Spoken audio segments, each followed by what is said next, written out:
Hi guys.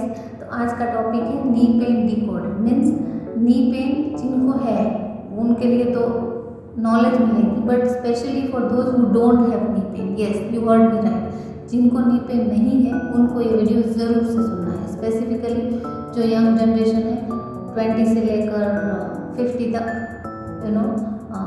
सब लोग देख सकते हैं जिसको भी नी पेन नहीं है स्पेसिफिकली, क्योंकि मैं ये बताने वाली हूँ कि नी पेन प्रिवेंट करने के लिए क्या करना चाहिए। ठीक है, तो हम लोग जनरली हम सब जगह देखते हैं कि 50 साल के बाद 60 ईयर्स के बाद नी पेन बहुत बड़ा मेजर इशू है इंडिया में।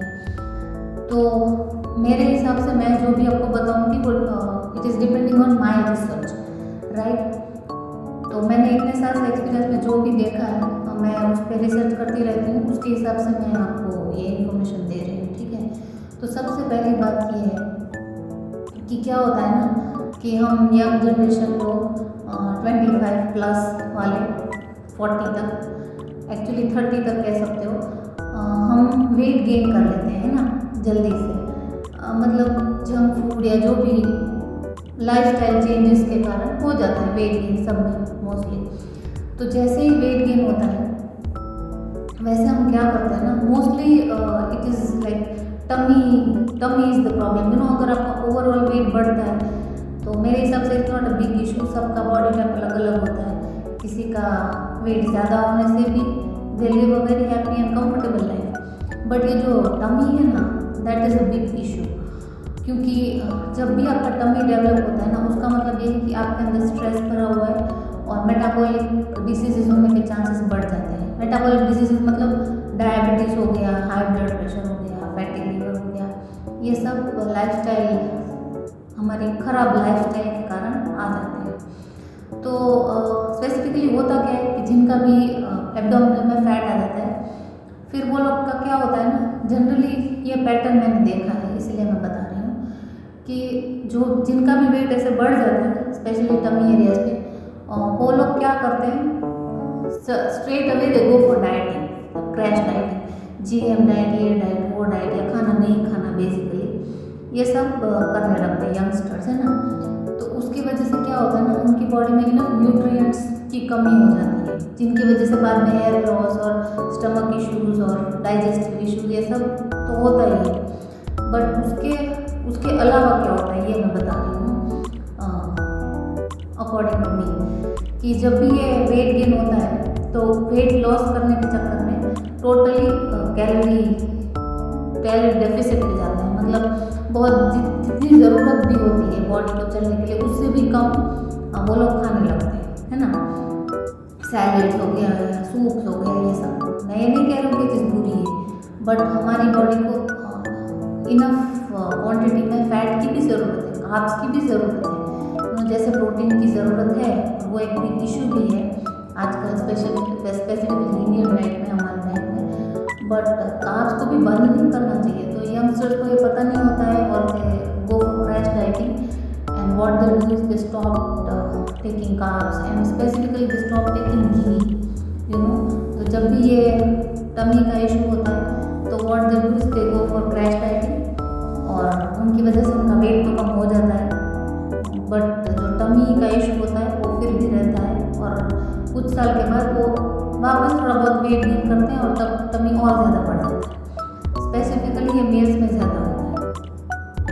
तो उसके बाद क्या होता है ना कि जैसे ब्लड रिपोर्ट्स करवाते हैं तो पता चलता है कि फैटी लीवर है, हाई बीपी है, या तो sugar, diabetic, pre diabetic stage पे आ जाते हैं। तो जब भी ये सब होता है कोलेस्ट्रॉल बढ़ जाता है। तो ये कोलेस्ट्रॉल प्रॉब्लम भी तो यूनिवर्सल है, cholesterol and fatty liver it goes hand in hand. मतलब सबको आज आप देख लो, कोई भी किसी का भी रिपोर्ट उठा कर देख लो, उन सब में ये फैटी लिवर और कोलेस्ट्रॉल की प्रॉब्लम तो मिलेगी। तो क्या होता है ना कि जब ये होता है कोलेस्ट्रॉल और फैटी लीवर या शुगर या हाई बीपी जब भी स्टार्ट हो जाता है, इंस्टेंटली सब लोग गलती क्या करते हैं यहाँ पर कि घी लेना बंद करते हैं। अभी घी एक हेल्दी फैट में कंसिडर होता है, तो अगर आप घी लेना बंद कर देंगे तो आपको बॉडी में हेल्दी फैट नहीं रहेगा ना। हाँ, और सबसे बड़ी बात यह है कि हम लोग तेल लेना बंद नहीं करते, जो कि ठीक नहीं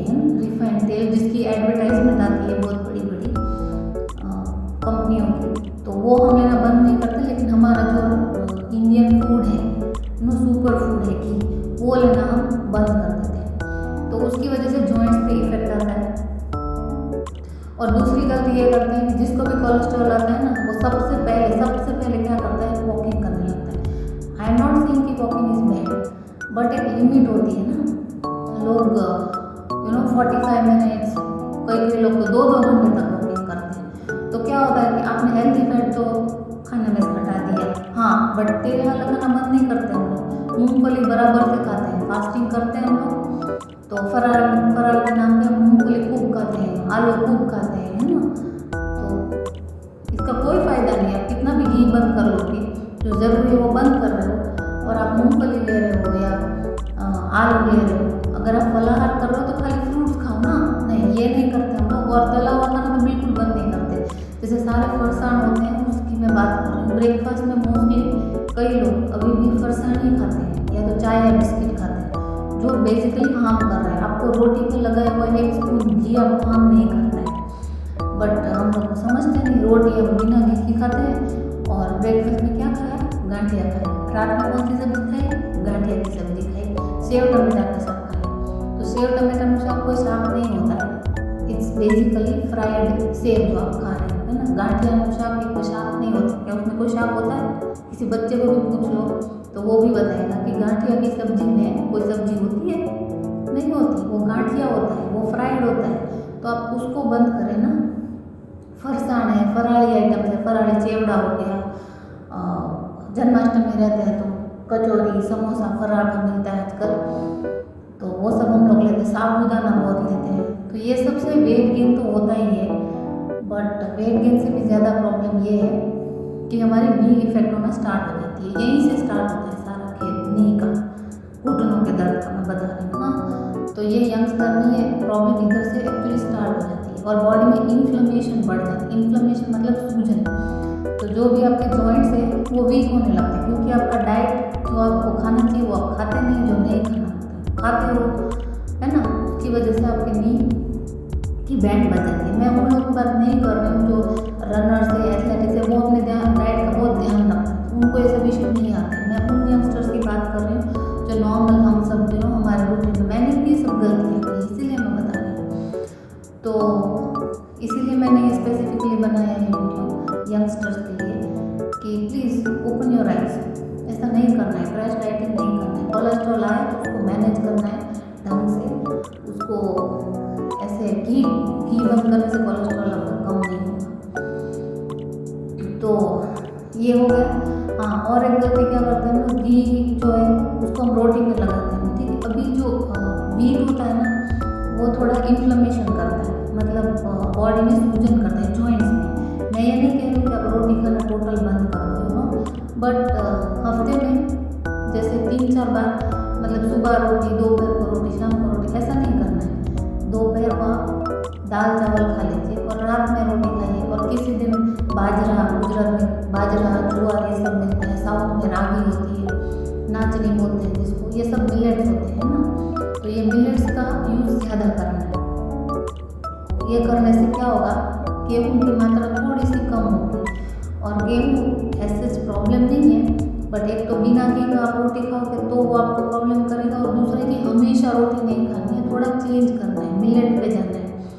तो मिलेट मतलब ये ज्वार, बाजरा, किनोआ भी आता है, किनोआ करके, जो भी लोकली ग्रोन है। ऐसा कुछ नहीं कि आपको स्पेसिफिकली ढूंढने जाना है। जो भी गेहूँ के अलावा जो भी ग्रेन मिलते हैं और अनाज, वो आप कभी कभी खाना शुरू करिए। हफ्ते में मतलब 3-4 दिन उसको इंट्रोड्यूस कीजिए अपने खाने में। तो उससे क्या होगा, आपकी इन्फ्लेमेशन होगी नहीं, आपको जो फ्यूचर में होती है जनरली। तो घुटनों की प्रॉब्लम इसी वजह से होती है। एक तो बहुत सारा मीट खाते हैं ग्लूटेन, उसकी वजह से, और वो भी अकेला ग्लूटेन नहीं वो करता है, अगर घी के साथ आप उसको यूज़ करें तो। बट देखना, हम इंडियन कल्चर में हम शीरा बनाते हैं ना, हलवा कैसे बनाते हैं, घी में बनाते हैं ना, आटा का हलवा घी में बनाते हैं। तो उसका एक हर चीज़ का एक लॉजिक है जो हमें यंगस्टर्स को हमें अभी नहीं पता होता, but it's all included in our day to day life, तो इसीलिए उसको ऐसा बना है कि घी में हलवा, आटा डाल कर उसको भूनते हैं, फिर उसमें पानी डालते हैं, दूध डालते हैं, तो एक अच्छा कॉम्बिनेशन बनता है। मैं ये नहीं कह रही हूँ कि आपको हलवा रोज़ खाना है, don't take me wrong, but what I am trying to say कि जब भी आप मीट खाएं तो उसमें घी लगाएं प्लीज़। हाँ, घी लगा के खाना है, नहीं तो आप रोटी खाइए मत, आप ज्वार खाइए, बाजरा खाइए, ये सब खाइए। अगर आपको अपनी नीज का, घुटनों का फ्यूचर में आप देखना, आप सब 60 प्लस इवन 50 प्लस लोगों को देखना घुटने की तकलीफ की वजह से कितना परेशान हो रहे होते हैं। वो लोग बैठ नहीं सकते ज़मीन पे ना, बैठने उठने में इतनी दिक्कत होती है, इतनी बड़ी बड़ी सूजन होती है पैर में, फिर नी रिप्लेसमेंट के लिए जाना पड़ता है। ये सब अगर आप लोग को अवॉइड करना है तो कुछ चीज़ों का ध्यान रखिए। हाँ, और बीच में एक पॉइंट रह गया जो मैं कह रही थी कि पागल के जैसे वॉकिंग नहीं करना है, half an hour 45 minute it's enough. उसके बाद आपका टाइम जो बचता है आप उसको दूसरे चीज़ों में लगाइए, जैसे कि योगा हो गया है ना, योगा इज़ वेरी गुड। अगर आप जैसे आप कुछ आसन ले लीजिए, कुछ प्राणायाम ले लीजिए, एक दिन आसन कीजिए, एक दिन प्राणायाम कीजिए। इंस्टेड ऑफ वॉकिंग आप 60 मिनट्स अगर वॉक करते हैं, उससे बेटर मैं सजेस्ट करती हूँ कि आप 45 मिनट्स वॉक कीजिए और बाकी का आधा घंटा है, सिर्फ आधा घंटा आप योगा फॉलो कीजिए, है ना। जैसे प्राणायाम हो गया, ब्रेथ वर्क बहुत इंपॉर्टेंट होता है, तो आप प्राणायाम कर सकते हैं, कुछ लाइट आसन कर सकते हैं, खुद से भी कर सकते हैं। सूर्य नमस्कार तो सबसे ईजी है, वो करिए। उससे क्या होगा ना, आपकी बॉडी में चक्रास होते हैं वो बैलेंस होते हैं। वॉकिंग करने से ऐसा कुछ होता नहीं है, खाली आपकी नी डैमेज होती है अगर आपका डाइट प्रॉपर नहीं होता है तो। और मोस्टली हम लोग का डाइट प्रॉपर होता ही नहीं है किसी भी जनरल लोगों का तो। और हम डाइटिशियन के पास जाने से ही डरते हैं, क्योंकि हमको लगता है हमने स्टार्ट करवाया है ना, सबका यही होता है। इसलिए मैं अपने आपको डाइटिशियन या न्यूट्रिशनिस्ट कहना पसंद करती हूँ, क्योंकि डाइटिशियन का नाम सुन के लोगों को लगता है कि ये तो खाना मत करा देंगे, बट ऐसा होता नहीं। हम लोग जो भी डाइटिशियन प्रॉपरली जिन्होंने ट्रेनिंग ली होती है, पढ़े होते हैं, हम लोग आपका पर्सनलाइज डाइट देते हैं। तो चलिए, वो एक टॉपिक है, उसको किसी और दिन में कवर करूँगी। बट आज के लिए नी का ये टॉपिक बहुत अवेयरनेस करना, स्पेशली यंग जनरेशन के लिए बहुत ज़रूरी है। क्रैश डाइटिंग मत कीजिए,